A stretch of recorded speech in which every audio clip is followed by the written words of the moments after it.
What's my theme music? Let's get to the facts, you know talking cheap. I'm doing fucking reckless shit, being in my bed, bitch. I'm doing real time. What the fuck is wrong with you? What the fuck is you talking about? Who the hell is Kiana, Tommy? Kiana who? Oh, you dumb now? You know who I'm talking about. I don't know no fucking Kiana, man.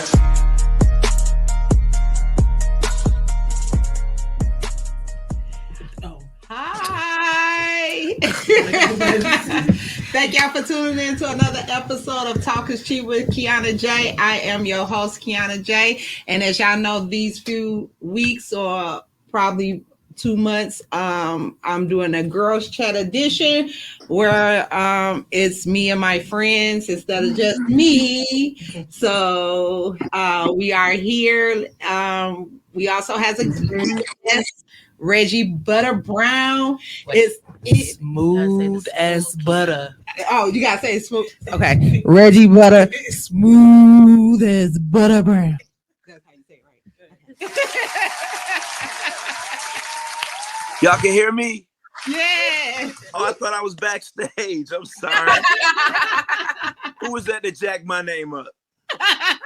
The host. Hey, Kiosha. Hey, You done practiced this 39 times.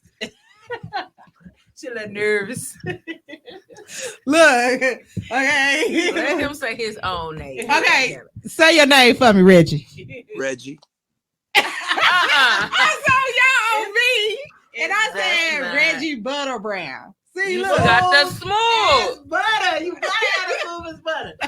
Like it gives that little razzle dazzle. Okay, so is the smooth as butter before or after? Before. Y'all drinking already? Right. Yeah, we done started drinking lattes already. Okay, thank you for coming, Reggie. It's all good. I was trying to get a speaker so I could hear here, but I can hear you. It's on one of my iPhones. I got you. I'm just excited to have the radio legend B100 on my show.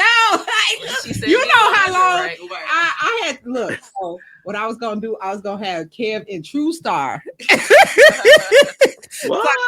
first. But then I was like, let me just go on in his inbox over there in his DMs or whatever. There you go. Smooth as butter picked up what I was putting down. So I was like, okay, I have to throw my friends up in there. That's what's up, because I thought I was going to get some free drinks. I'm just playing. You would have if you would have came in though. Really? I know you're a busy man, so I was like, I gave you the option of doing it online, but we ain't gonna keep you long because I know you have events.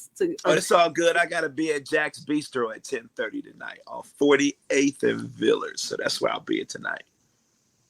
Oh, We might have to slide. we might have to slide through there for the after party. Come on through. I'll let y'all buy me a drink. Shit.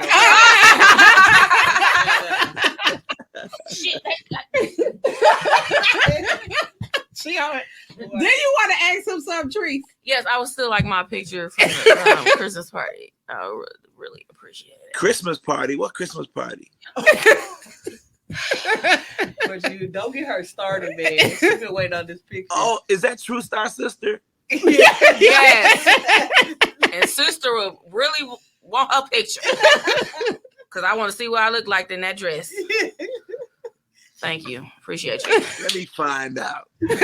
Appreciate it. Yes. Okay, let me guess. While you looking for that picture, let's get I got started. Reggie Budda Brown, did you? No, Kiana. I look. Yes, do something. Wait a minute, no, this one more fitted. This bitch. We practiced this, Reggie. We practiced, and we just didn't follow Reggie Smooth as Butter It's Brown. saying right there, Kiana. Yeah. Yeah, there we go. All right, thank you. Now send it to somebody's phone. So I can... Y'all look cute. Oh, y'all was dressed to the god. Yeah, we Because they said put on your best. Send me that picture. Send it right to my phone. the Sunday's best. Right. All right.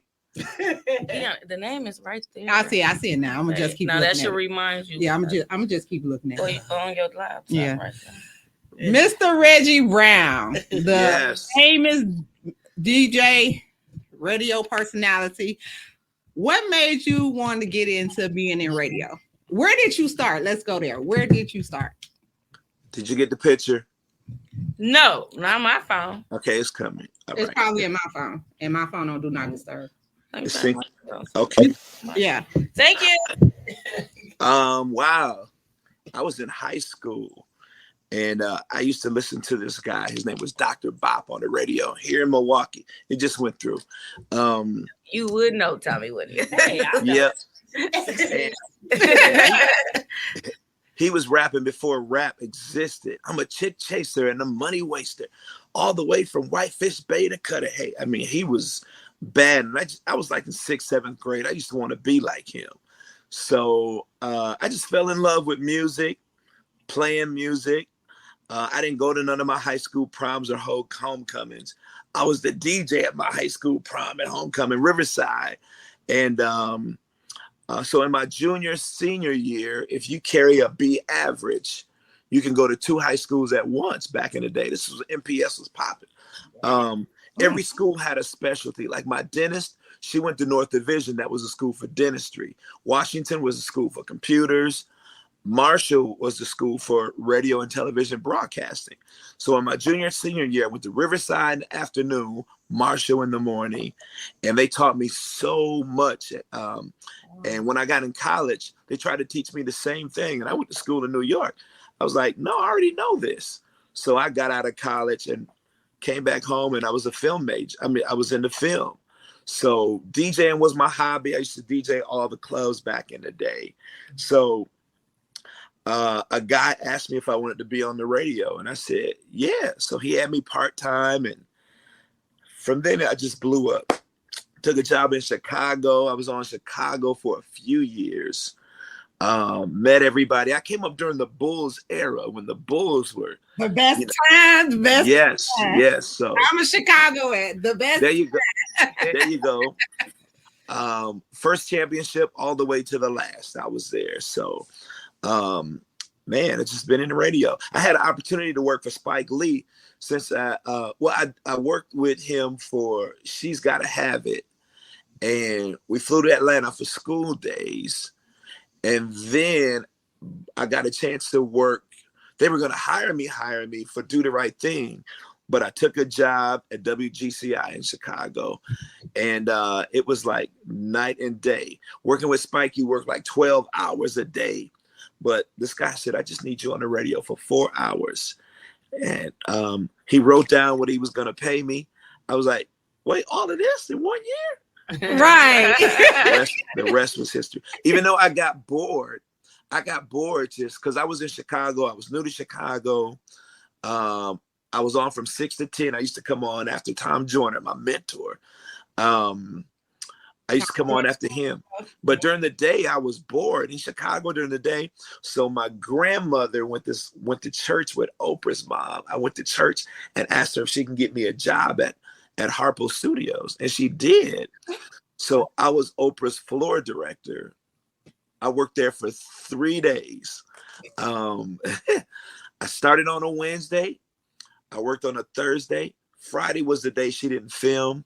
So I was on my lunch break on Friday, and my friend Dina, who I met there, she said, she picked up the phone and said, there's somebody on the phone for you. I was like, really? My name was Jammin' Dave in Chicago, but they asked for Reggie Brown. I said, nobody know me as Reggie Brown.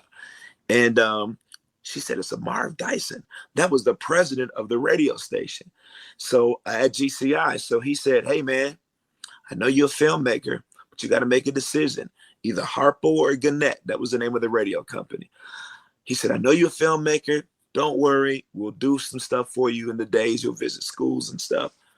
And the rest is history. So I quit Oprah. But it's all good.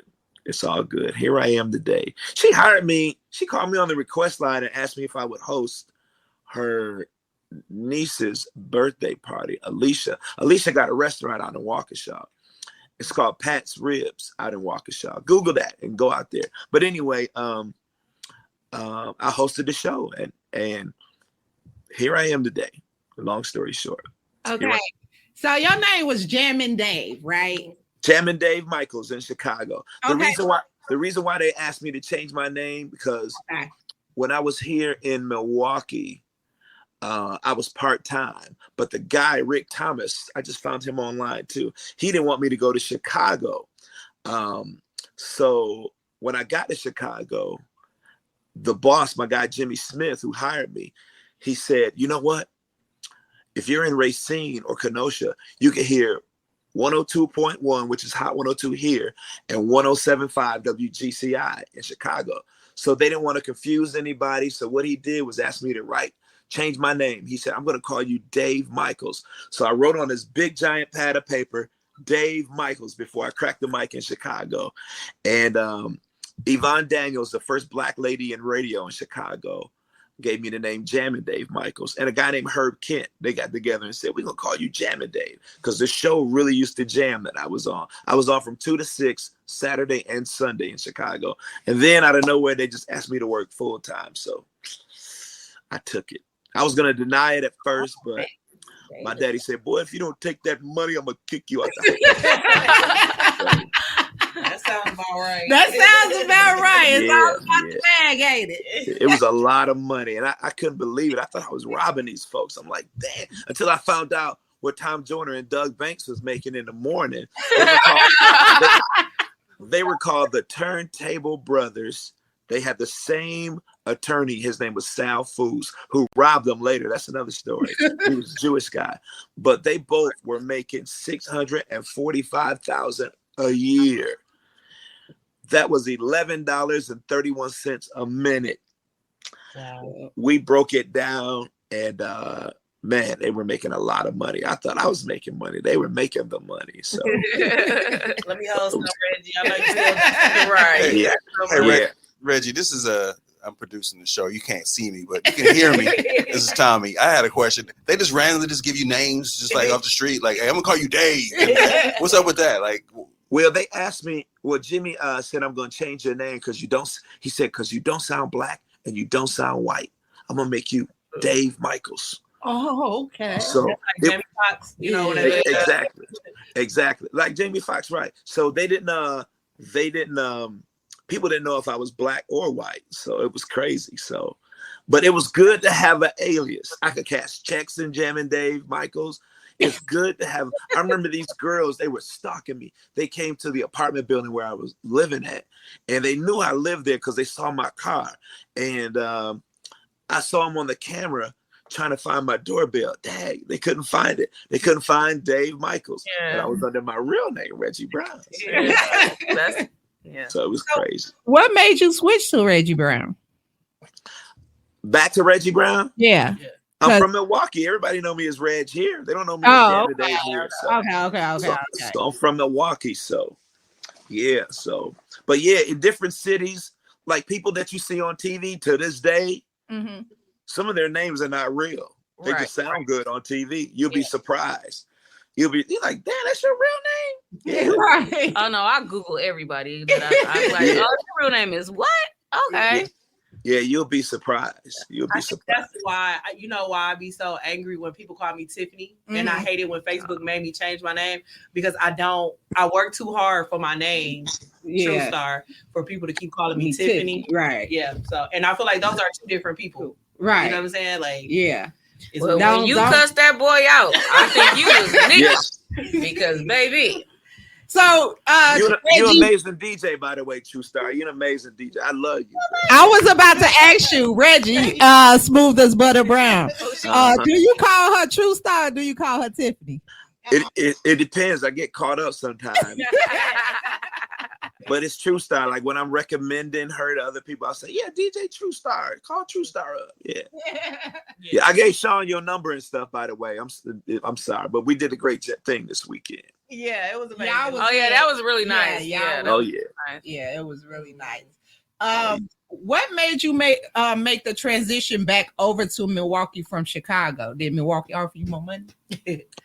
Okay, so I was in Chicago from before y'all was born, 88 to 92. I was already here. Oh, no. she was here already. Okay, I was young and thugging, and then they tried to get me to do something. I didn't re-sign my contract, so then I came back here from '92 to '94, and then I got a call back from Chicago. This guy Barry Mayo, man, I love this guy. He called me on the request line. He said, "Hey, Jammin' Dave, it's Barry Mayo." He was the owner of a radio station. Let me tell you about Barry real quick. Let me tell you, his name is Barry Mayo. Never been to college.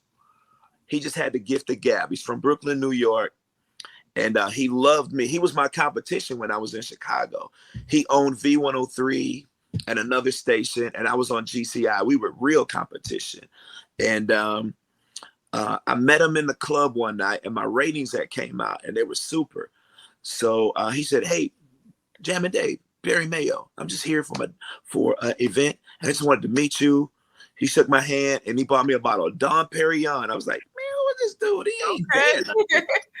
So he said, "No, I just admire you. I just admire you." I said, "Okay." He said, "You're fresh for Chicago and all of this." So years later, I'm on the air at V100 in Milwaukee. This is '94. And he called the request line. He said, "Jammin' Dave, it's Barry Mayo." I'm like, "Yeah, right. This ain't Barry Mayo." Yeah. He said, "Remember I bought you that bottle of Dom P in the club?" I was like, "Hey, Barry, what's up?" He said, "I'm starting a new radio station. It's going to be a hip hop and R&B station. We're going to call it 106 Jams. And we can't do it without you." I was like, "Really?" I said, "Well, I'm in this contract till 95. He said, "Just," because my family, my wife at the time and my daughter were there in Chicago, and I was going up every weekend, and I really wanted to go home. But my boss here in Milwaukee, her name was Connie Balthrop. I told her the situation. She let me out of my contract. And I was like, "Oh, thank you." So on my birthday in '94, that was my last day. They gave me a big going away party, and I went back to Chicago and just ran the city from '94 to '98. Then the station folded. GCI got mad at our station and bought it. They bought our whole. They bought our whole. So everybody was out of a job. We didn't have a job, so I went back to film for a minute, and then I got an offer to go to St. Louis to be the production director and the voice of the station, because they were starting a hip hop station. So I do the things in between.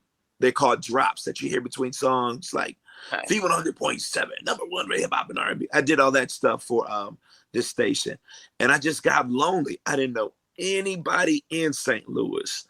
I knew 2 girls that work at 2 different airlines.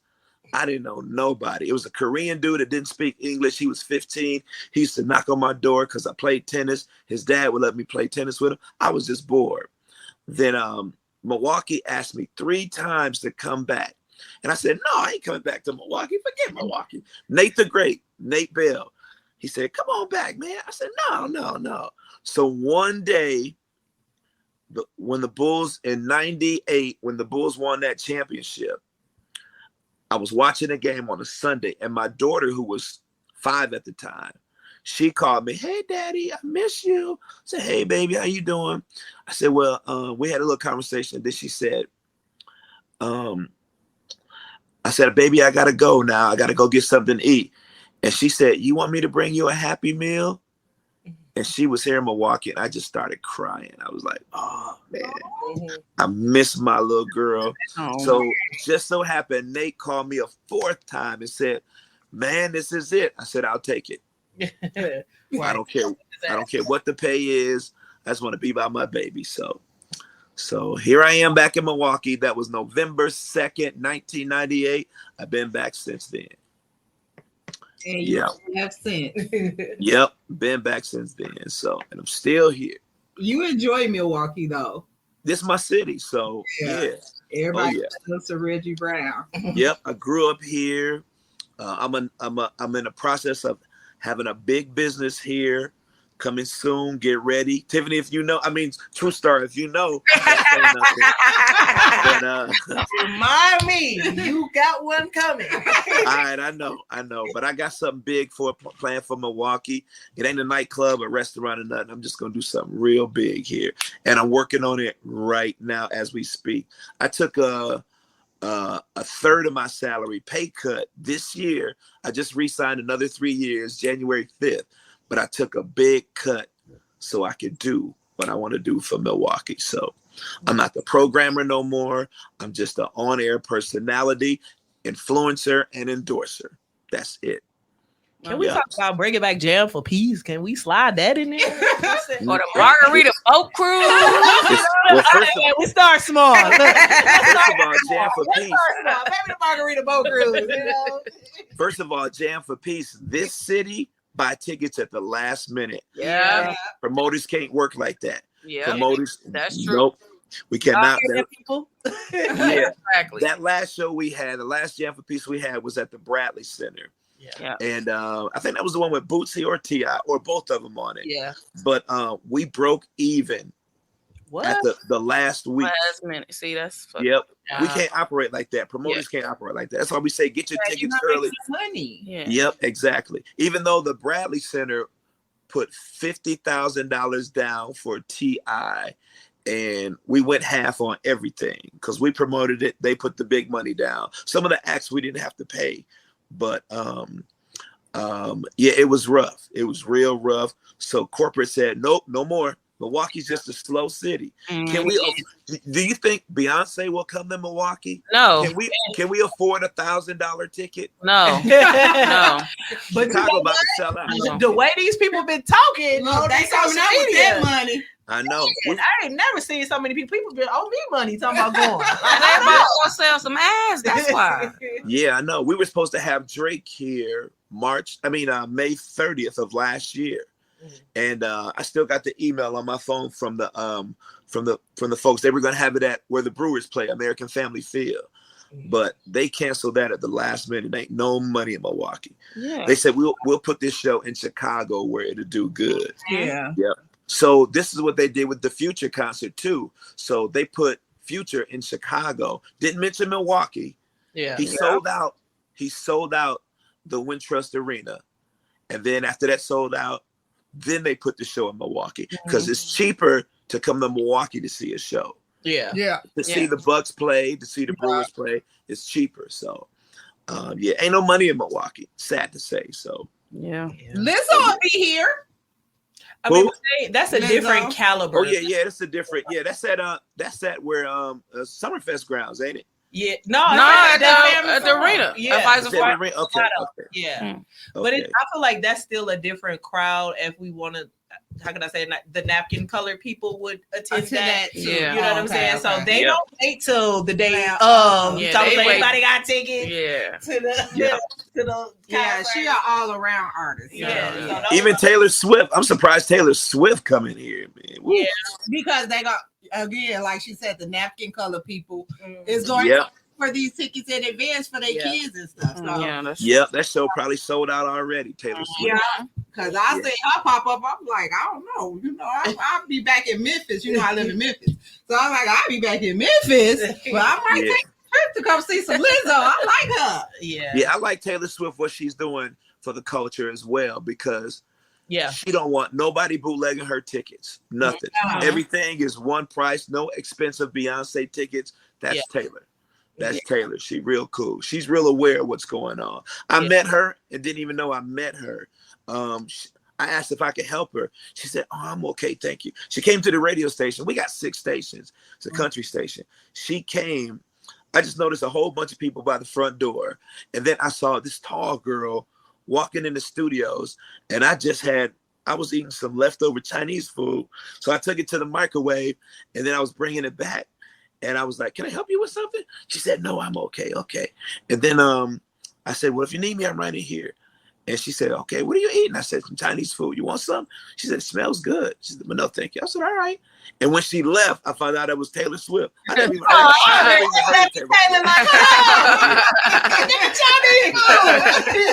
Yep, I never even heard of Taylor Swift until she left. So And we got pictures at the station too. We got a bunch of pictures of her on the wall. It's crazy. I gotta come visit the station. I've never been to a radio station.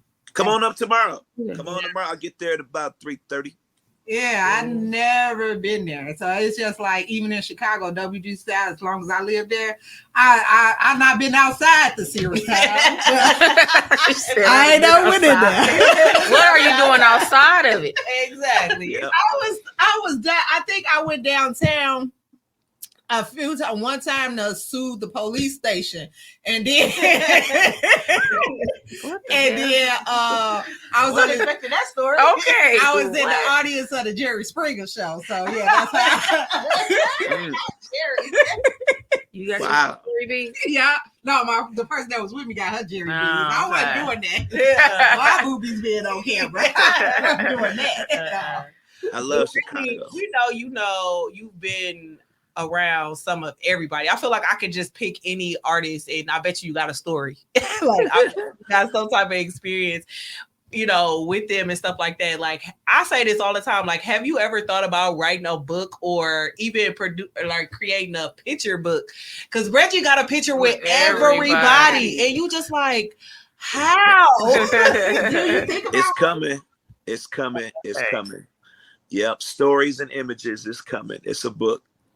Yeah, I definitely I feel about think that. it should be like this picture and then the story about that picture. That's like, what it is. And you know Yep. what's so amazing about Reggie? Because he can recall every story. Like I was so in shock when he was telling me about the Whitney Houston story. Like I'm telling you, everybody you could name, and he got a story about it, and that just shows how like long your career, and you got to be some type of a great person. Yeah, a to great keep it going, personality, yeah. a great person, Yeah. and definitely a radio legend. Mhm. Woo, y'all blowing my head up. Who is your favorite celebrity to interview?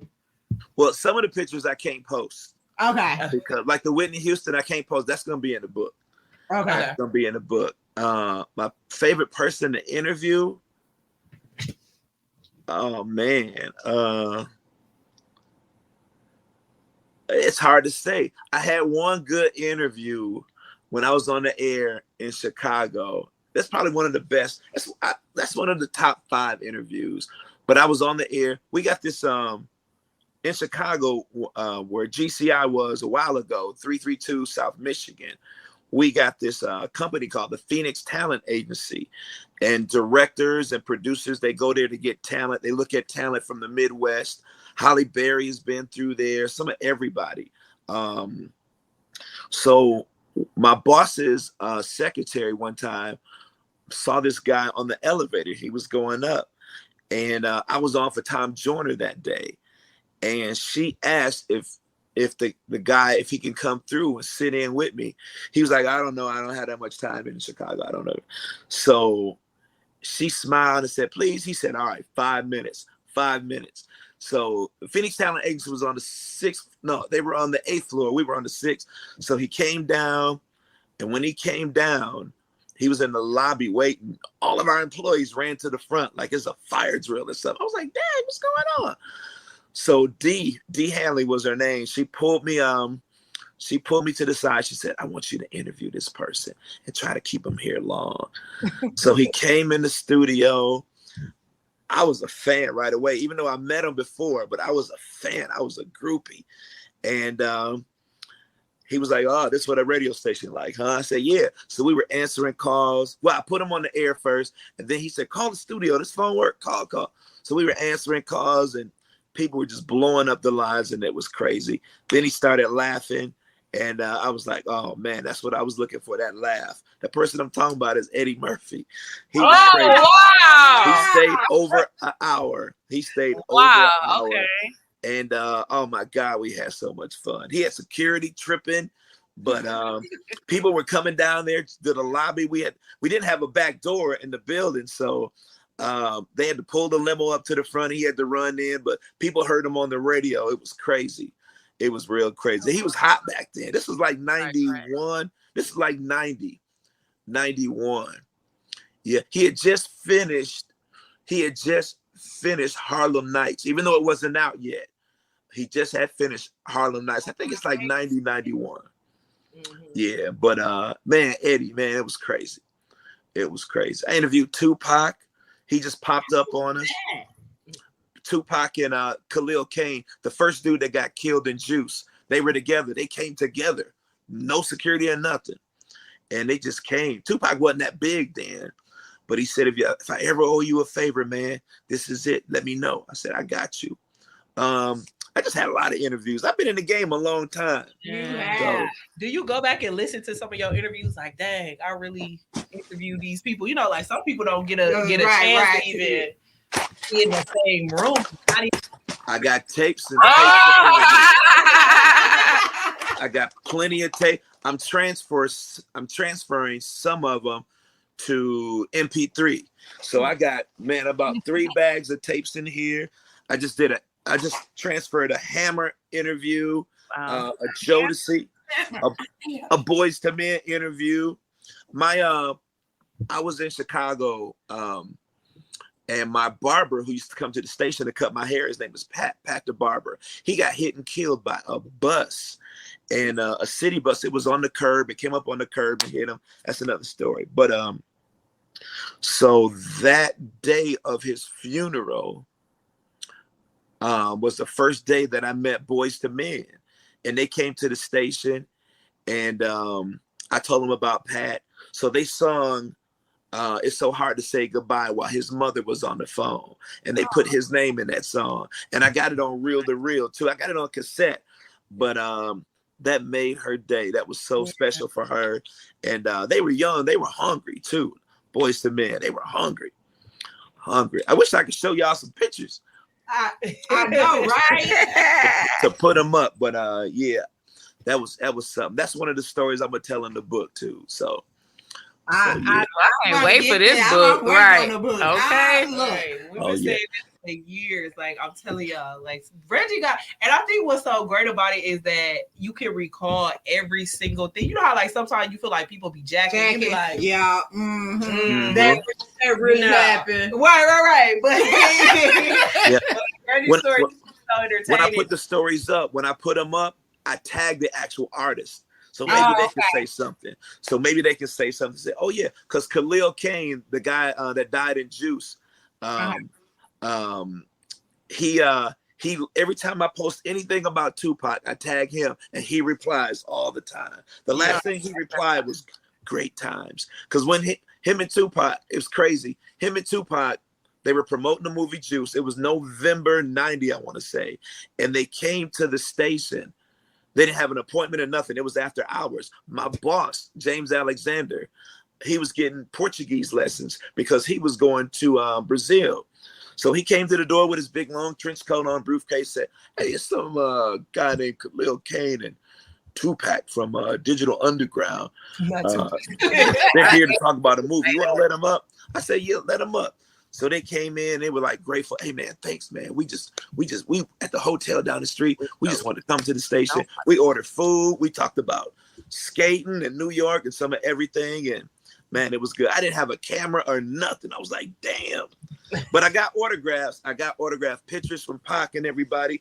I got all that too. So that was crazy. Yeah. Yeah. Those are the days, man. I've been living my life for real. I've been living. I can't wait to drop this book though. It's gonna come out maybe the end of the year around the 1st, because I got more stories, more books. I'm logging everything on YouTube right now. So this guy's gonna type it up. This company's gonna type it up and put it out there for me. So yeah, it's a lot. It's a lot. Do you have any current interviews that you would say would be in your top 5 versus some of the older ones? Yeah, Kanye, of course. I got 2 interviews with him. He called me right after the George Bush don't like black people thing. He called me, and then he called me after the Taylor Swift thing, when Taylor Swift got an award, and said, Beyonce, you didn't see that video? So I got that, but that's an older one. I got the most recent that I'm proud of right now was my old boss, Spike Lee, because he called me last year around election time, but he was drunk. Oops. So I gotta put that on. I got a good Scarface interview. I'm gonna get in trouble when I post this Scarface interview because he wasn't drunk or nothing. He was on the bus playing cards, and he was on the way here, and he talked about some people in the industry, and he really called them out their name. He named names. He named names. So the interview is 9 minutes long. That's a good one. Who did I do recently though? I got a Rod Wave interview. I got a Dirk interview. I got a Moneybag Yo interview. And you didn't call me on three-way, Reggie. Oh my You bad. know how she is about Moneybag Yo. Oh, Oh, really? my Big God. Bag. Oh, okay. He was cool. You got to remember, y'all, these people are just like us. They are just like us. They're stars to everybody, but to me, they're just regular people. You know, some people are fronting. You know, I remember Kanye in the studio with the fake Jesus piece. Him telling me just because I'm Kanye, people gonna think it's real. I remember being in Vegas and I was at the Dick Clark's thing. American no. Rock the bit. What are you saying? No. Not the American Music Awards. That's Dick. That was in LA. This was the Radio Music Awards in Vegas. And I'm sitting in this room. It's a lot of radio stations, and the celebrities, what they do is come from table to table. Snoop came to my table, and he just had washed his hair. He said, "Hey man, I lost my earring. Go get me a yellow cubic." And he said, "If it costs more than 30, that means you're getting 2. So give me both of them." I was like, "Damn, he had to do $30." Like, damn. Like Little John told me, he said, "Just because I'm Little John, people gonna think it's real anyway." Yeah. So I'm like, "Dag." So I remember being on a plane, and this guy was asking me about my watch. That's a beautiful watch, man. Nice. I said, "You know how much this watch cost me? It cost me 8." He said, 8,000? Wow, really? And his wife was like, "You pay that much for a watch?" I said, "No, ma'am. $8. I bought it from Walmart." And if you see me now, most of my watches are from Walmart. When I'm in the club and stuff, they just make big, pretty watches. And I like big, pretty watches. So yeah, that's what Chad Ochocinco said. He said he buys exactly flares. But he wore a fit for 3 days. I can't 3 do days. that. Get his money worth. Yeah, that's it was just Balenciaga. Yeah, he said, "I gotta get my money out this." Like, what? Nah, bro. Nah. Do you consider yourself a celebrity? Nope. I really don't. If I was, you wouldn't see me. You wouldn't see me. I know you're gonna see Reggie somewhere everywhere. Yep. But what I'm saying is because like I was scared to hit you up because I know technically you a celebrity. You know what I'm saying? Not to me. That you don't think people not afraid to approach you? You know what I think? I think the Milwaukee look at you, in a sense of a celebrity, but as a legend more than a celebrity. Because I feel like sometimes when you say celebrity, they got the big head, and you know what I mean. Like I think the world, us, look at you as a legend. So maybe sometimes some people don't feel like he's approachable, but I didn't think he was approachable. I'm like, Reggie. I looked. Cam was on my show a couple weeks ago, and I said, "Okay, I want Reggie." I said, "I want to get Reggie Brown on my show." I said, "You gotta help me with that." He's like, "I got you. I got a show with him tonight." I was like, "Okay, cool." And me and Eric Benet had this conversation. He said when he used to date Holly Berry, he used to live on Kane Street, right off of Houghton. And he said, "Man, in Milwaukee, I don't need no security. I don't need nothing. Me and Holly walk to the mall, and everything is good." He said they were walking through Grand Avenue, didn't nobody bother him or nothing. But when he go to New Orleans or LA, Eric, oh my God, they did me like that in Chicago. Chicago is a celebrity town. Yeah, they treat you like celebrities. They treat you like celebrities in Chicago. They really, really do. I was in the grocery store one time, and this little girl walked up to her mom. I was looking for some soup or something, and the little girl said, Mama, that's Jammin' Dave. And I was like, what? And this lady didn't even pay for the cereal box yet.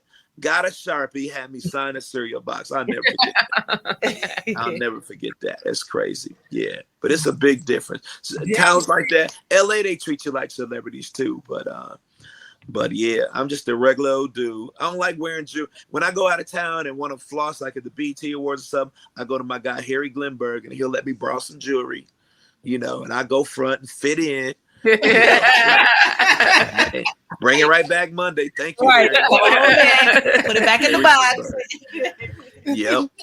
I found out Sincere and Cuckoo Cal and all them was doing that too. So let me do it. Yeah. Because nobody would think it's fake anyway, because who y'all are. So Exactly. He said that too. Yeah. that's smart because a lot of people be trying to get you now.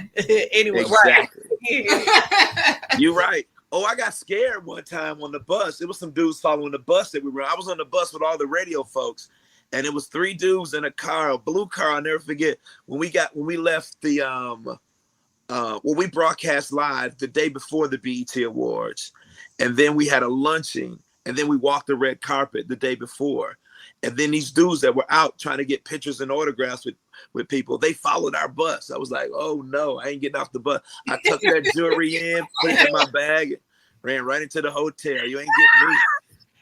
No. So how do you adjust to radio now? I feel like us on the outside looking in, like radio is a lot different than how it used to be before. You know, like I feel like we used to listen to the radio all the time. Like I rarely listen to WTCI had too many commercials. So how do you That's feel how they get paid with the state of where radio is now, and how do you adjust to, you know, like not being how it used to be? Right. It's still the most listened to thing. We got competition now. And competition, I'm talking about your phones, Pandora, Apple Music. You can listen to whatever you want anytime. So it is a lot different. It's not the same. It's not the same. A lot of fun has been taken away. Unless you're in the big cities, New York, LA, those chocolate cities like Atlanta. A chocolate city has more than one radio station playing the same thing. So people think V100 is a black station. No, it isn't. No. We just play black music. This is not a chocolate city, you know. So we have more napkin color listening than anything.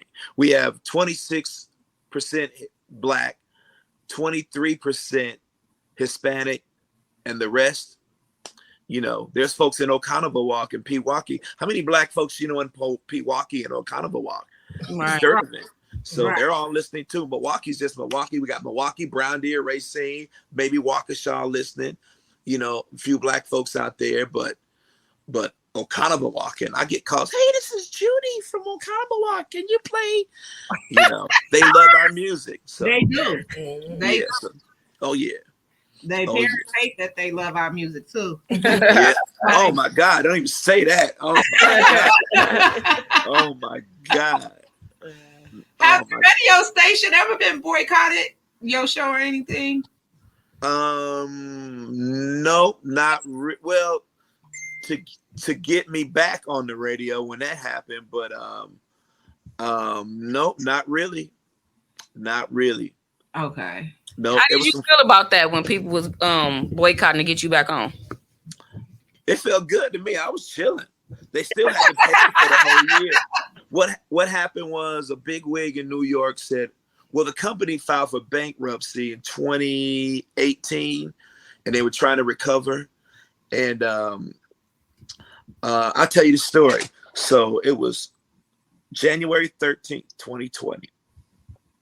I'm at home watching TV. I'm watching Stephen A. Smith, First Take, and he said, iHeartRadio just cut me. It's on a Tuesday. iHeartRadio just cut me. They just cut me. They just cut Magic Johnson. They cut a lot of big sports guys in the industry. And I was brushing my teeth. I was like, dang, iHeart did that. And my phone rang, and it was Bailey Coleman. And she said, Reg, come into work early. I said, for what? Colleen wants to talk to you. She was our GM at the time. I said, for real? For what? She said, just come in to work early. I said, are they about to cut me? Let me know so I ain't got to come in. Exactly. Okay. Right. She started crying and said, Waste your time and gas. Right. no. She started crying and said, Red, just come in. I said, okay, all right. So I came in, and on the way there, I called my agent, my guardian angel, Mr. Rod. Well, he's an attorney out of Chicago. And he said, don't worry. Remember on R. Kelly's birthday last year, you signed an extension for 1 year?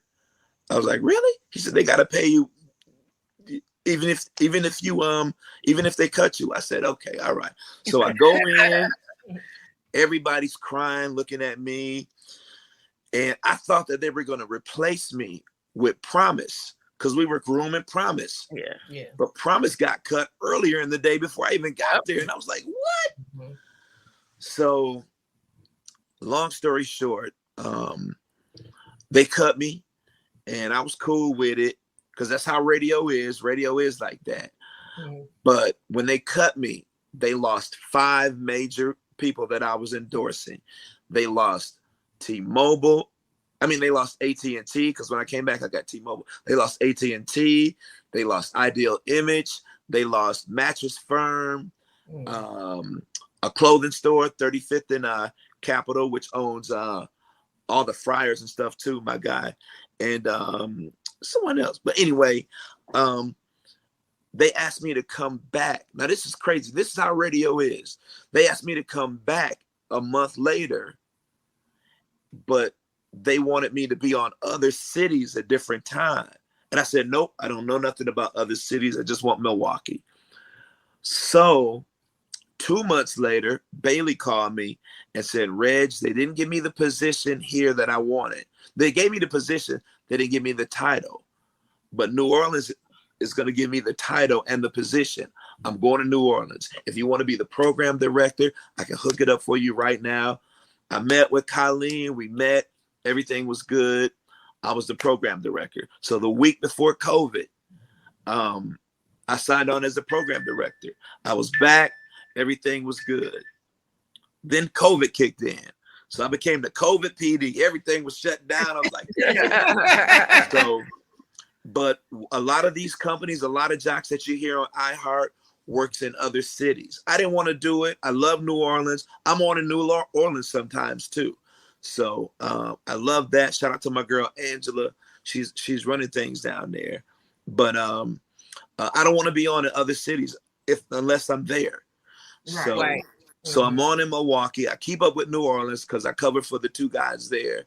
And that's it. But a lot of jocks, like our night guy that you hear, Zach Bug, he's on in 6 different cities at the same time. And he's still considered part-time. And you say he's part-time? Part-time, yep. He'll go in the building at GCI and do all of his shows. And you can pre-record them. It's called voice tracking. So you can pre-record. I'm on from 2 to 7, but I get there at 3:30 and record my whole show, and then half of the next day. So don't tell nobody my secret. Okay. But that's what I do. Yep. Yep. So yeah, I'll be up there tomorrow. So have me on the list, because I want to see what you do actually. Like, come on. You know what? We haven't had a receptionist since COVID. We haven't. So it's a lot of cutbacks in the system. So call me. How we gonna get in? Call me. Just call me. Yep. Eat this Chinese food. Reg, I'm at the front door. Let me in. Bring some snacks. Definitely gonna bring some snacks. And bring some drink too. How many of y'all can drink on the job? I'll have some Hennessy ready for y'all. Oh, we don't drink Hennessy. What you drink? I got tequila. What else I got? I got tequila. I got all kind of bottles in my office. We are retired, Reggie. We owe. You give me a whiskey, and that's about True it. Star, you better stop. Let me tell y'all, we might look a little young, but on the inside, we old. You better stop. No, I can't drink. Wiz Khalifa, Ty Dolla $ign. Wiz Khalifa and Ty Dolla $ign came to the station one time together, and Ty Dolla $ign gave me some Bombay. I knew it. I used to be a Ty Dolla. Well, I'm still a Ty Dolla $ign. Yeah. So I'm drinking that while I'm on the air. I put DJ O mix on, and I put that mix on after they left, and I fell asleep. I was knocked out. I bet you would. Some Bombay. Because Bombay. The mix played, I was supposed to talk after the mix. The commercials play. I looked up. It's 10 minutes to 6. I'm like, damn, what happened? And I'll never drink that again, ever. No. The blue bottle, Bombay. Yeah. Oh my God, I'll never drink that. Oh, that's Gin. Gin. Yeah. I do wine coolers. I drink them wine coolers though. Them hit. Y'all crazy. We ain't got no wine. Do I got some? Wait, that gin. I got some wine. Smirnoff. The wine. Smirnoff ice ones. Yeah, Smirnoff ice. Oh, that's fruity drinks. Fruity Yeah. drinks. Because that Bombay wasn't hitting it, bud. That was almost worse than single. Man, I know I had a headache the whole day. I was like, damn. That was crazy. That was crazy. I'll never mess with that again. Okay, so a question wants to be asked about the you and Tweezy fight. Oh Lord. I just want to go on record that I always have. Wait, I got one thing to say. Wait, not the belt. What, you got the belt? You got the belt? I got one thing to say. That again? You gotta defend the belt, Reggie. You gonna do it again? $50,000. Hey, Rich, why did they give him a belt too? Why did they give Tweezy a belt too? He had a belt too. They felt sorry for him. I used to do his podcast. I mean, he would put the belt down right on this table and have it out here like, yeah, I'm a champ too. He is a champ. We both a champ. We both got robbed. That was the politically correct answer. We both got on robbed. that day.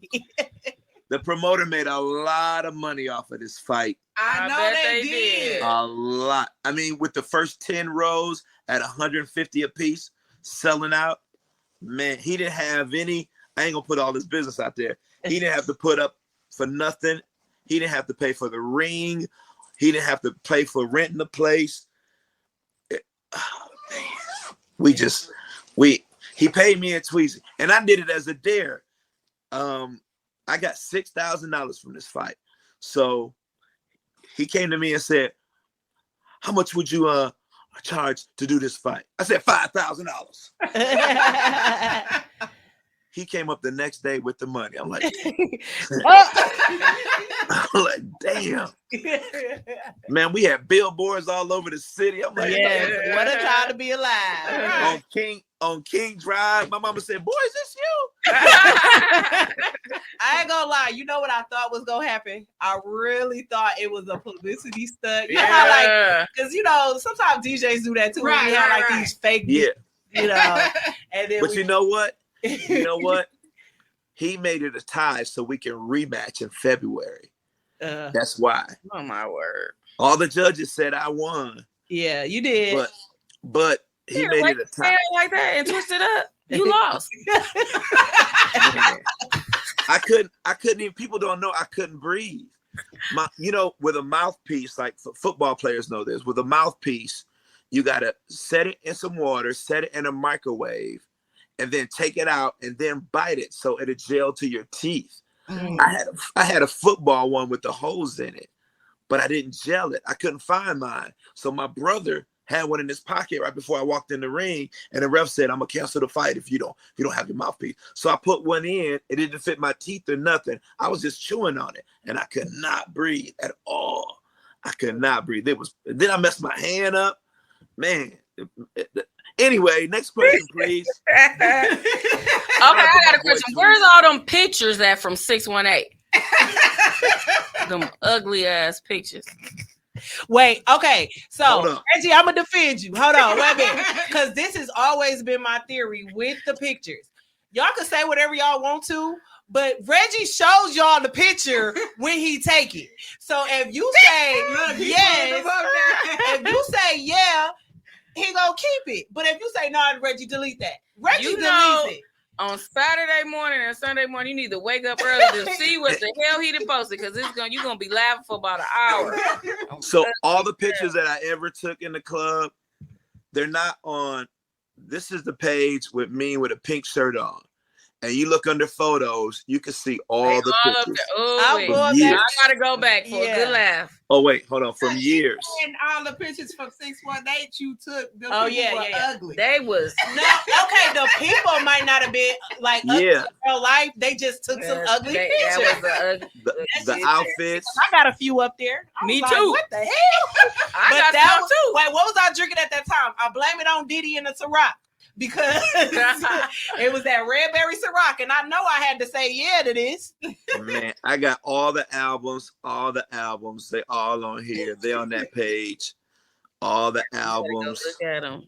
They Yeah, a man, mess. it's a mess, boy. A mess. But I feel like you don't know the true essence of Milwaukee if you never took a Reggie Brown picture. Yes, you gotta have not one. from Milwaukee, bro. Like if you ain't got at least one of those pictures. And people trip. Come on now. People just want something to talk about. That's all. Yeah, that's Some what people, I ain't never known you not to ask, is this okay? yeah, I let people see them. I want them to see them. Oh yeah. Yeah, you always show them. But I know I blame it on the Ciroc because it was a few of mine that I was like, I told him, yeah. But I'll get calls. Hey, Ain't no hey, way I'm Reg. saying yeah to that ugly ass picture. Hey Reggie, can you take that picture down to me? Okay, all right. Hey Reg, my girl tripping, man. Can you take that picture down to me, old girl? Oh, no. Yeah. You- I get people calling me. a lot of people be drunk. Yeah. I get a lot of people asking me for funeral pictures, everything. Man, you took a picture of me and my boy, man. We want to put that in the obituary. Yep, I got that. I got it. I got like 236,000. I bet. And you go through them to try to find like this one. Keep asking for photos. Right. If you tell me what era, what year it was, I can go to that year. Or Okay. what club it was, I can go to that club. Oh, okay. Yep. So Reggie, I was at 618 back in 2012. Can you find a picture? I can do that. I can track it down. Yeah. Oh, wow. Yeah. Yep. Reggie Yeah, was I out don't there know. with that camera. I man. don't want none of them. Oh, And yeah. on that mic, he had a mic and a camera. With a camera. It's And funny. I Let me tell you. for being one of the hosts. Wait, true story though. I feel like in my career, I feel like Reggie Brown is the one that created being a host in the club. I could be wrong, but from my recollection, that's what I remember. And Reggie always had his own microphone. So again, I'm gonna say this, and I'll be standing on it. If you a host, you should have your own microphone. That's right. You got to. I learned. They come in with nothing. They come in at 12 o'clock and want to do a sound check. They don't know how to hold the microphone. They want to take my microphone, drop it in liquor, all type of shit. That's crazy. I love working with Reggie. He got his microphone. Here, You unpack that stuff Saturday. Yep. You got some packing. Like, Yep. I learned that in Chicago. When the guy, a promoter would say, hey, we need you to host. We need you to be at this club like the Click or E2. Come on down. And I say, okay. They want me to DJ? No. I don't have to DJ. All I got to do is show up. And you get 2 hours. You get $600 for 2 hours. So it's $300 an hour. And the first cordless mic I had a long antenna on the bottom of it. Yeah. So I still got it. It's at my parents' house. It was a Shure. It's like the ones you see on Soul Train. And you pull the thing out, and it's like a radio antenna. But you pull that baby out, and you might hit somebody in the eye with it. You're walking around. Yeah. So always got to have your own mic. Always got to have it. The first time I took a picture in the club, we were at Pure. Remember Pure on 2nd in Wisconsin? That's the name of it. I could not think of it. Yes. Yep, Pure. So Pure. the air had went out, and I went outside for some air, and it was an old man walking down the street, and he had a bag full of stuff. I guess he just broke into somebody's car, and he said, I got a camera right here. You want to buy it? It was a 1 megapixel camera. It's 1 megapixel. And he said, give me $50 for it. I said, man, all I got is $50. I'll give you 30. And I gave him 30. And I even know I had more than that. I went in the club and started taking pictures. And that's how it all started. People were asking me for their picture. I took them up to Walmart. It was another Walmart across the street from Denny's on 76th and Brown Deer. And yeah. yep. And my girl, rest in peace, my girl Sheba, she worked in the photo department and she used to develop them for me. Yep. I had to plug 1 megapixel camera. Wow. $100. 1 megapixel. That up pure. Right? Yep. And I've been taking them ever since. I noticed that you do a lot of local events, like with the Sean Henson, which was I never known of him until that day, and his music is bomb. When that I'm going to download it. How many events do you actually do in a week's time? Child. You can't probably count. Pull up his Palm Pilot. Okay. Because check my Palm Pilot. That's what I'm saying. Like how like 4, sometimes 5, sometimes 6. But Sunday is family day. I try not to do nothing on Sunday unless it's a concert or something. But when I'm just laying around or I'm just playing this Call of Duty, I'm on Call of Duty when I come home from the club. I'm ready. You know what? Back in 20, was it 21? Back in 21, in February 21, I bought this and haven't even opened it. Wow. Do you know somebody? Somebody want that right now? I'm gonna post when I post this clip. I'll make sure I post this clip. You know how many people go hit you up? Right, like let me get that. I haven't even opened it yet because my brother said I need a 4K TV for PS5. I'm like, no, I don't. I just had this big one mounted. It's a 60-inch, and it ain't 4K, but it's good. I still play my 4 on it. I got a PS4 Pro, and I use that. So I'm just using that. But I'm gonna plug that big boy in. I'm gonna plug it in. You don't even seem like a gamer. Like what? All I play is Call of Duty. You look like you just sound like you just call him by his name. We about to pull up. I got all the Call of Duty games. All I play is Call of Duty. These right here, 2K21, 2K22, not even open. I don't even play them. They're not even open. I don't play them. My grandson will come over. This is the only other game that's in there. The Legos game. That's it. That's it. Baseball, I don't play. Soccer, I don't play. I don't play none of that stuff. But I got them. They send me the 2K free. They send me the Madden free. They send me all of that. And all I got to do is take a picture with the video and post it. But they don't send me Call of Duty. I got to go buy that. Every time. Well, I go buy it. See you after this. right. Man. Like every time. I think he played Call of Duty. Well, let's send him that one. That's all I do. I'm a camper. All I play free for all. If y'all know about it, free for all. I'm a camper. I be getting at folks too. You know what? Yes. So it sounds like you would be a professional gamer if you wasn't a radio personality. Yeah, I probably would. Because when I was off them 2 months, all I did was play Call of Duty in my drawers and look for a check. Man, I had snacks. I got fat too when I was off. I had snacks, my snacks lined up, everything. I'm shooting folks. I camp, and people hate when you camp. It's free for all. The first one to get 30 kills wins. So it's 8 people in a room. You got to shoot each other. So people want you to run around. But when I got a big gun, I like to hide behind something and then sneak out. Bam! And people hate that. They really do hate that. It's called camping. People hate that. But the gun I use, yep, the gun I use is so big, it makes you slow when you run. So I ain't let nobody just kill me. You got to work for this kill. Now I enjoy the talking mess part. Like when my son be playing game, I be like, "Y'all give me the headphones."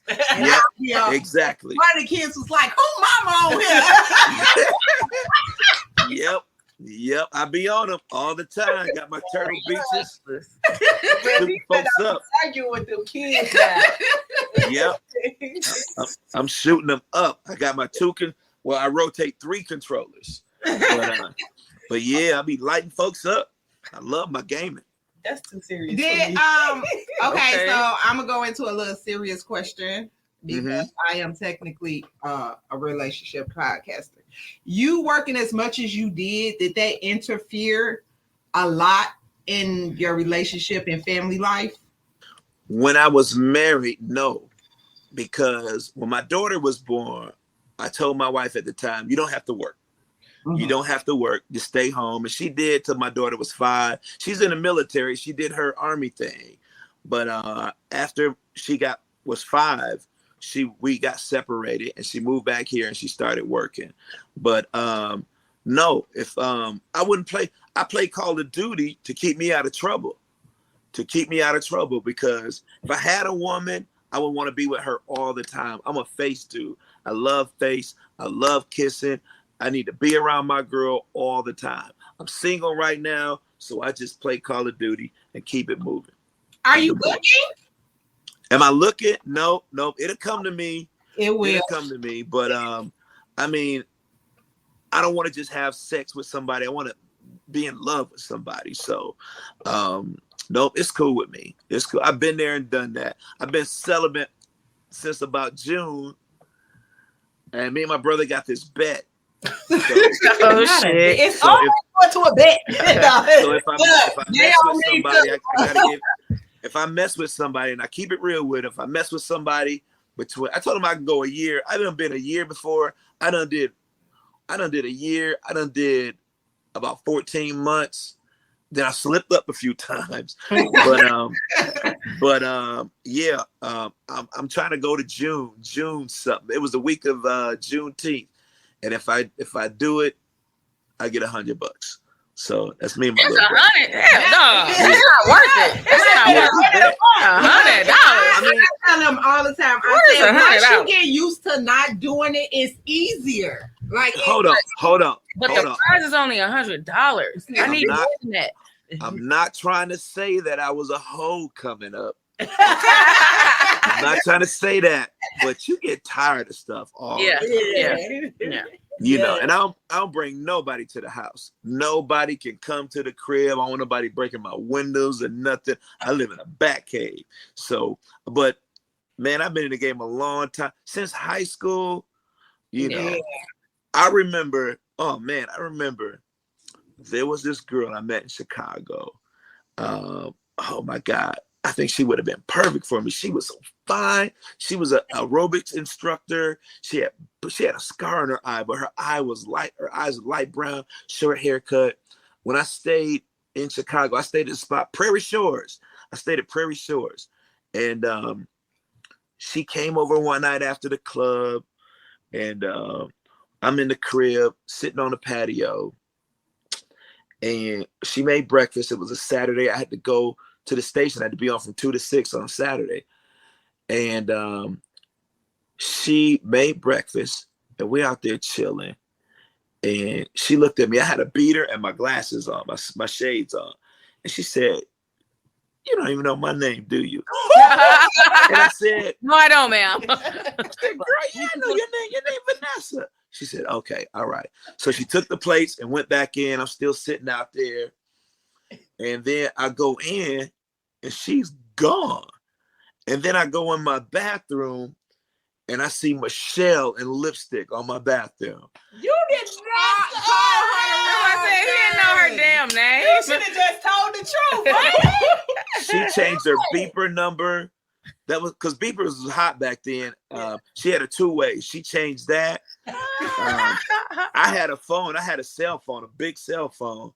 And man, I haven't seen her since that day. She would have been the one. Man. And all you had to do was say, "You know what? I Michelle. know." Michelle. You know, you could have see. That's why I say truth. You lie when the truth will do. I know. I mean, I was out there bad like that. I was out there bad. There's one girl, her name is, and I'm trying to, she won't answer my calls. Or no, she works for Jada Pinkett, Red Table Talk. And y'all can Google her name. Her name is Dina. Her name is Dina Craig. Well, her real name is Dina Williams, but she goes by her ex-husband's last name, Dina Craig. She worked for Oprah. That's who I met at Oprah. That's who answered the call. Her name is Dina. And I've been looking for her. She works for Red Table Talk. She used to work for Jerry Springer. She used to work for Judge Mathis. She worked for a senator in Texas. Her name is Dina, Dena Craig. You can Google her. Her picture pop up. But me and her, we were like this in Chicago, and she looks like Dorothy Dandridge. And anyway, but she and I'm telling this story. I hope she hears it and call me. But one day we had just moved. I moved from Prairie Shores to Lake Meadows, and I had got a new love seat. It was a beautiful love seat, but we had rented this movie from Blockbuster. I think it was Fried Green Tomatoes or something. I don't know, but I was tired. I was sleepy, and her name was Dina. So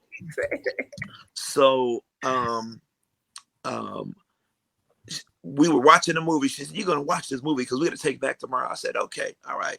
She was like, "Wake up, Reggie." She called me Reggie too. "Wake up, Reggie." I said, "I'm up." "Wake up, Reggie." Reggie, wake up. I'm up, Sheila. That's not her name. Next thing you know, my buzzer rang, and it's a cab driver, and she hit me in the back of the head, and she said, "You need to talk to Sheila, because apparently she's on your mind." That was the girl I had in Milwaukee. That was the girl I married. We got married 3 months after that, me and Sheila. Yes. But Dina, we were, oh, man. I don't even know how to feel about that story because it's like, okay, that was your wife. Right. So turned out to be a wife, but damn, you fucked up. She was my Chicago, yeah, you know. I mean, she drove my car. And then check this out. So, oh man, this is the killer part right here. So I got married July 28th, 1990. My wife was still here, and she was in the process of moving to Chicago. So July 28th, 1990, Marv Dyson, my old boss, Tom Joyner, Doug Banks, Shirley, well, she was Shirley Clark back then. She's Shirley Strawberry now. Bonnie Deshawn, they all came to my wedding, and it was beautiful. So when I got back that Monday, Doug had left. He was on vacation all week. So I was on his morning show. He starts his show at 5 a.m., 5 to 9.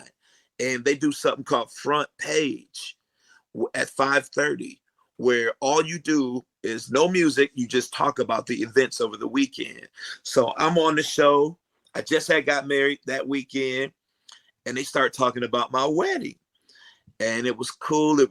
Everything was good, done with the show. And then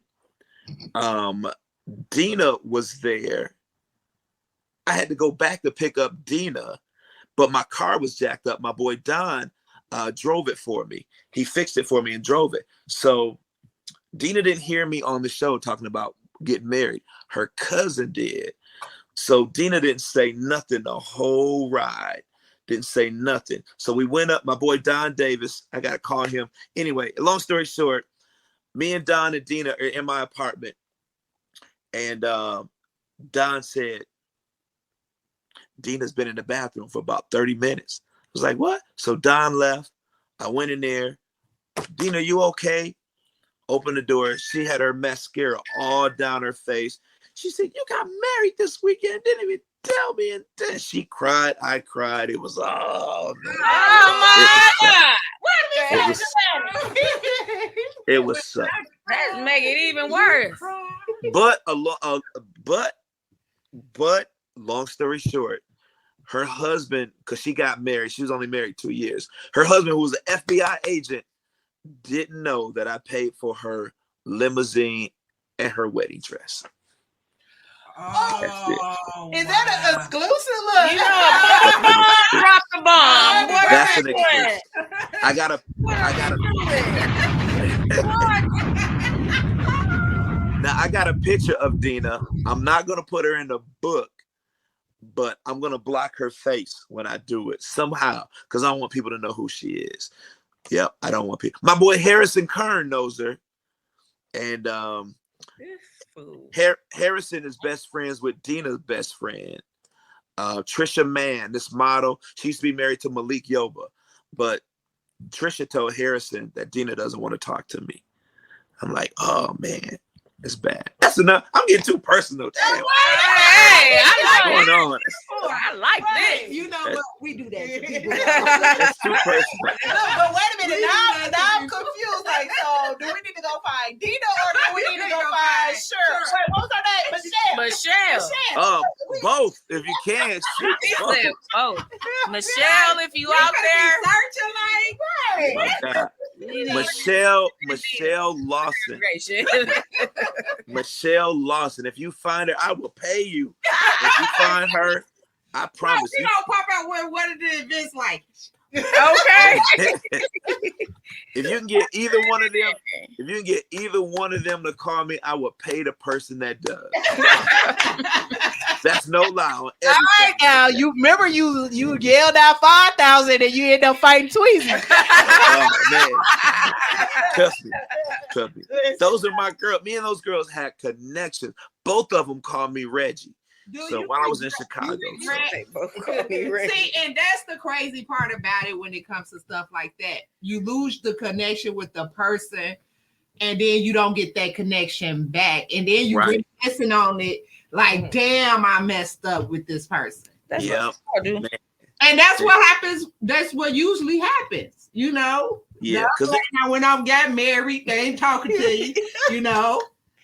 Now, it was a bunch of girls that I were with. I don't even know I can't remember their names. That song, Dave Hollister got One Woman Man. That's like my theme song when I get a woman. That is. Because Right. a lot of men don't get that wise until they get older. exactly. And I tell folks that all the time. You are so right. You get tired of it after. I ain't gay or nothing. I'll never go gay. Right. Yeah. But you get tired of the same old thing. Yeah. And Lord, I flirt with a lot of women to this day because it's my job. Our target demographic are women 18 to 34. Well, now 18 to 49. That's our target demographic for a radio station. When McDonald's, Burger King, Toyota, Chevy come to V100 and say, hey, we want to spend $100,000 a month. Let me see your ratings, 18 to 49. If we're not in the top 5, they're not spending a penny. So I got to flirt with these ladies. I got to play the songs they like. I got to do all of that. So, and I flirt with a lot of women all the time. So that's my job. But which one do you like more? Do you like DJing or hosting more? That's a tough one. I really like DJing. I do like it because that's how I started. It took a whack DJ to make me come back from because I retired from DJing 2 or 3 times, but I was at this show at the Riverside Theater. It was packed and the DJ was horrible. The DJ was absolutely garbage and it was making me look bad because I'm on the mic and I hate a whack DJ. I've always hated a whack DJ. So I said, forget it. Oh my God. Don't let music speakers be too loud. Oh my God. She go up and fix it. Yep. This ain't how you do this. Right. A DJ, Tiffany, I mean, what's her name again? True Star is a great DJ because she knows her crowd. Yeah. She knows women are out there. Take care of those women. And that's what I really, really love. Right now, we're going to put up a GoFundMe to get her a new controller. We're going to get her a new one. We're going to put up a GoFundMe.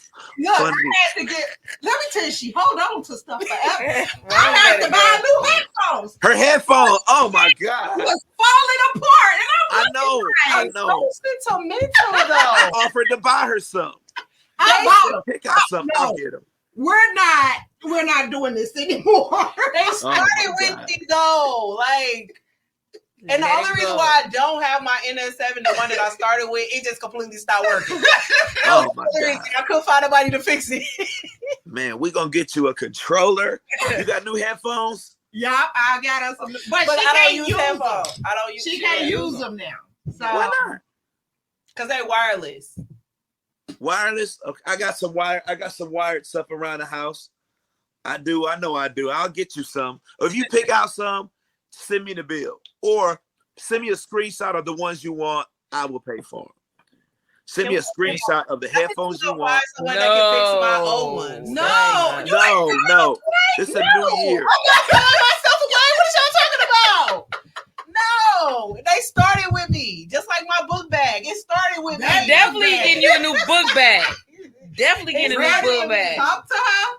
But take them to 72nd and record head at 72nd. They'll fix them. See, I'm They'll taking fix my headphones to get them fixed. And this is not 72nd and about me. Greenfield. It's not about me. This podcast is about Reggie. Y'all Yep. get on me. Reggie, do you still got the first stuff you started with? Hell no. Hell Hell no.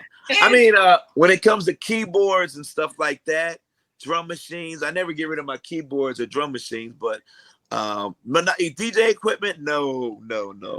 The mixer I had was from Radio Shack. No. Radio Shack. Yeah. Everybody started with a Radio Shack mixer. The speakers I had was from my daddy and mama and daddy living room. No. All that stuff is gone. Sentimental. Like, I feel like it just tells my story. Like my equipment tells my story for me. Ain't nobody thinking about that. I just feel Not at like all. it's falling apart. You just need new stuff. Yes. Yes. You one of the baddest DJs in this city. You can't be walking around with broken headphones. That's right. But I got a story on how they got broke. So I just feel like The patrons don't know that. They're just like, who the fuck is this? She up there like holding it like this and shit. Man. Talk to her. I'll be trying to tell her. Sure. Man. I was using her thing and cut my finger once. oh, no, you forcing it out. You know some buttons missing. You know some knobs are missing. The hookah thing fell. Oh my God. I got a story about each situation. Oh my You know, God. He got stories. Why I can't have my story? Not the One day that's gonna mess you up. I'm telling you. I remember Tony Neal, we told him to use a Mac computer with Serato that works best with it. We at the Onyx, which is Oasis now. Bobby Valentino there. It's so packed, Bobby can't even get out the DJ booth. Tony got the crowd rocking. Next thing you know, his HP computer crashed while Bobby's singing. Wait, knock on wood, because I still got my HP. I don't How like did that turn out? Oh my God. Bobby's like, what's up, dog? The ladies all around the DJ booth, security can't control him. His computer crashed. Oh man, it's old HP computer. Was they able to finish the show? Acapella? No, acapella. The music couldn't start. When the music didn't come back on until about 10 minutes. People thought it was time to go. It was like 12:30. It was crazy. It was crazy. He used a Mac now, though. I tell you that. Yeah, But it shouldn't have to take that. Just get the stuff. Yeah, I know. So, It's crazy. Reggie, I'm going to close you out because you got a gig in a little bit. Mm-hmm. How much longer you plan on doing this until you just can't do it no more? Till I can't talk. And Well, Los money Reggie is- got a mic. He gonna I know that's right. Man, I might be on a oldie station. Right. Yeah. That was Rich Homie Quan from Yeah, 19. you got the voice with the late night, overnight, the midnight. Yeah. Quiet Storm. The Quiet Storm. Quiet Storm. Yeah. I can do that. Yeah, that was Keisha Cole, Love. Remember that song? Oh, ask your mom and daddy about Keisha Cole. Y'all don't know about Keisha Cole. I'm gonna be an old dude. I'm just saying that's an example. I'm gonna be old. Keisha Cole gonna be old when I start. But no, because with my new business, I'll still be able to be on radio because I can do it from home. No. Okay. So, but yeah, people ask me, when are you going to retire? Retire from the clubs. As soon as I start my new business, I'm done in the clubs. I'm done. It's a wrap. But I like to be in the clubs. And I'm always the oldest dude in the clubs, but I know the music. I know everything. Reason why, it's like a prize fighter. You got to stay in shape. You got to stay in shape with everything. Because it's folks younger than me that don't know some of these songs that are out. Man, listen, let me tell you, I stumped Reggie one time and it was with a Tiana Taylor song. No, 2 times. I take that. I feel proud of myself. It was Tiana Taylor, and it was a Cardi B and a Chance the Rapper song that he didn't know. That was the first time he had to ask me. He was like, "Who is that?" I said, "What?" I know. It's funny you mentioned ever. It's funny you mentioned Chance the Rapper. When he first came out, he had he was doing everything himself. And my guy Sean John, his daughter, who just graduated from college in Memphis, she said, "Uncle Reggie, you got to play this song by Chance the Rapper." I'm like, "Who?" Said, "Name sound familiar." And I go in my email and find an email from him. And that was his first song. What was it? No Problems or whatever it was. Oh, no problem. I was like, "Dang, man, dude." But yeah, I got to know my music. I got to be in these clubs. If I'm going to be in these clubs, I got to know the music. Got to know it. I like the low end music. I like all that stuff. You know, Kev like that too. Y'all better than me. Look. I play it, but I don't like it. Give me 2 songs, like 2 of them, and I'm all right. It's about 2 of them that I could deal with. Other than that, Yeah, all that stuff is on YouTube. All you got to do is plug your phone up, play YouTube. Yeah, and it all sound the same to me. So. Exactly. It do, yeah. But me and Kev did a party. It was about 600 kids. We did it on 66 Mill Road. All he did was play from the iPad, and the crowd, I got the video. The crowd was crazy. These young kids, and it was so musty in that place. And they didn't care. They were still gyrating. Right. Oh my Them hips. I'm like, if I see another person do this, oh my God. These little girls. Multiple dances. Y'all got the same too. Oh my the last God. 5 years. It was crazy. It was, oh my God. But it was hot, and they were twerking and doing what they do off these little low-end songs. Kev was playing everything from his iPad. I'm like, I'm glad it ain't my daughter. Man, it was crazy. It was crazy. Yeah, but I love it though. I just love it. You know, man, it's what I do. I live for this. So, and hip hop is celebrating 50 years this year. Yeah, flossing. I gotta watch the Grammy 50-year tribute. That was that good. was dope. I didn't watch Yeah, it. that was dope. I didn't watch it. Everything was quick and fast. They left a lot of people out. You can't put everybody in.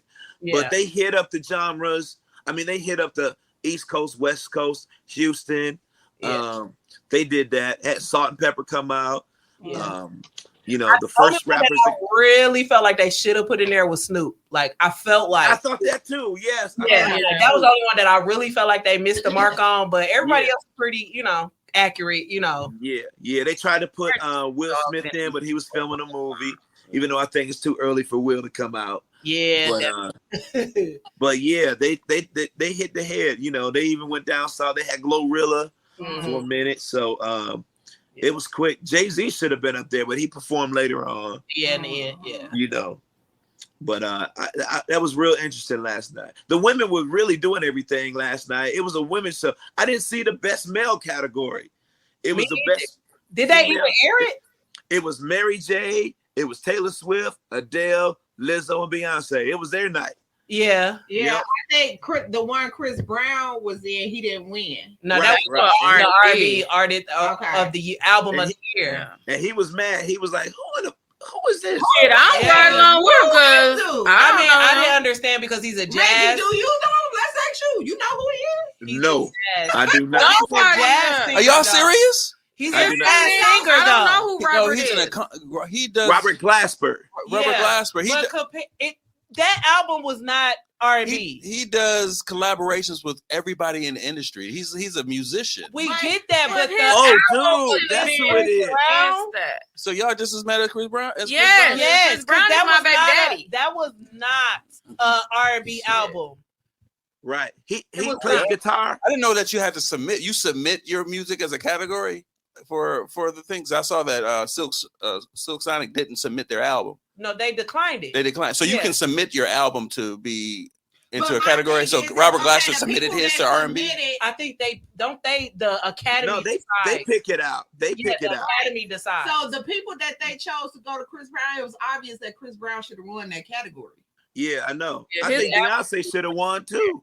Yeah, definitely Beyonce. Yeah, but his out. But Like, she was in that too, right? Let's take the let's take the between fact both of them. that a lot of people didn't know who he is. Like, I know his impact on music, but that album that he's nominated for is not an R&B. He specifically made that R&B. He's a jazz musician, but he went to R&B genre. I didn't. Because he's done a hip hop one, he does a jazz one, he does different genres. Who know who he is. Yeah. I'm surprised that y'all don't. I'm like, wait, no, I knew he was a producer, but honestly, I didn't know he was an artist. But when I Googled and listened to the album that was nominated, I'm like, this is not R&B. Like, it's R&B in his category. Weird, I guess. I understand now that y'all and more people don't understand. I was just like more shocked that Chris Brown didn't know. I was like, he's a musician. You don't know who he is? No, I think a lot of people don't. I think he was really, when he said who the fuck, I think he meant like, who the fuck are you to be in an R&B category? Not they could have put that album could have been in something else. Yeah, I don't even know who this dude. I never seen this dude before. I never seen. Heard of him, but I didn't know he was an artist. So that's what shocked me.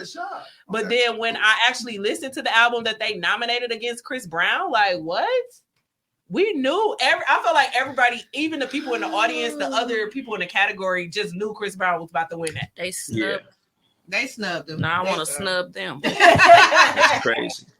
Yeah. Right. But again, that's us. We need to hold our awards more higher than these other awards, than the napkin color people. So that's what it comes down to. He ain't gonna win the Soul Train award. You don't think so? Robert Glasper. Oh. No, he wouldn't. He what? What he say? He gonna be in the Soul Train category. Oh yeah. Oh, they gonna have Charlie Wilson in that mug. Right. Now I'll be like, nah, I don't know, Chris. I don't know. Well, Reggie, I want to thank you for doing this interview. I hope you enjoyed yourself with us three ladies. Of course, I ain't getting no drinks or nothing. Dang. You know what? I'm gonna see if we can get up there where you at, so I can get you a drink for actually coming out. You know, no Taylor Port. No Taylor Port. No, we don't Taylor Port. We don't drink Taylor Port. We on the same train with you. I only drink that in the summertime. Yeah. Really? I don't even drink. What did you drink when it was that rain? It probably was some salsa water and cranberry. I don't know. It was clear though. It ain't had no squiggles. It was 1738 fruity. Hell no. With orange juice and grenadine and all that good stuff. Surely. But if we don't see you tonight, I am still in True Star car tomorrow to come to the studio. Yeah, come on up. Pull on up on me. It's all good. Bring some snacks or something, you know. Yeah, I'm gonna come up there. I want to see what you do. So I definitely want to come see you. I thank you. I know you got an event to go to. I appreciate you picking up what I put down, Mr. Reggie, smooth as butter. Brown. Oh my God. Did he say that? Right. Okay, I'll just make sure before we get off again. Okay. Thank y'all for tuning in to another episode of Talk is Cheap with Kiana J. I am your host, Kiana J, and this is another episode of your girl chats for the month. If nobody told y'all today, I'm going to tell you, I love you. Bye. What's my theme music? Let's get to the facts, you know talk is cheap. I'm living plus some recreation shit, being in my bag, bitch, I'm doing real time. What the fuck is wrong with you? What the fuck is you talking Who about? the hell is Kiana, Tommy? Kiana who? Oh, you dumb now? You know who I'm talking about. I don't know no fucking Kiana, man.